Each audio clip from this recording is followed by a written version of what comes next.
not playing. Oh, the alias in the bottom. Basically not seen globally at all. You got to break down for me. Why did you bring the Deadlock into Icebox, and what was it with you playing her that you realized like, oh, this is something that we can actually win with? So I mean, I could play anything. That's not the problem, Hey! you know.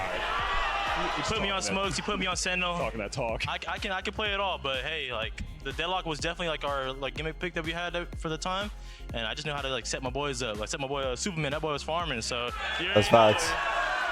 It was going crazy. All right, so of course it's you and Potter, the two people that have stayed with EG into this year. This was the debut with the new team. How did the two of you approach this season, having to do this huge rebuild? So we approached the season knowing that like we have nothing to lose. Like people already praying our downfall. You know, this is another year for EG getting the downfall. But hey, like me and Potter knew that whatever team we can pull together, we'll make it work. Like that's as simple as that.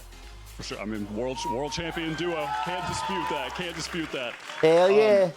One thing that was so standout to me was that on the player cams, when we were getting some of the voice comms, there was so much hype with you guys. Like the excitement was there the whole time, which kind of reminds me of last year when you guys had Booster and everybody going crazy too. Like what's the difference in the communication and what's been the same with this team compared to last year's?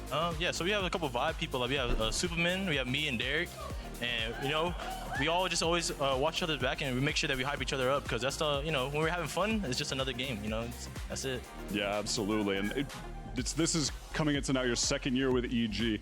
In what ways do you think most significantly you've grown as a player throughout all this time? Starting last year, your first game was a loss till winning champions, now debuting with a win. What's the growth been like for you? Yeah, the growth is definitely just building the confidence. It took me a little bit for that first year of franchising. I think it took us like the whole like Americas, but then halfway through, you know, we had to like Demon One set us up, and from there, it's just like been a spark for all of us. I think from the old core as well. 100%. I mean, you can't start the year any better than this with a win. What's the key to continuing this momentum for the rest of the year? Only one match today, yeah. Kickoff? I mean, we're just gonna Tomorrow's play the banger day. Because like you guys all can see the elimination on our team now, so yeah. Yeah, absolutely, guys. Can we make some noise for Jawgemo one more time?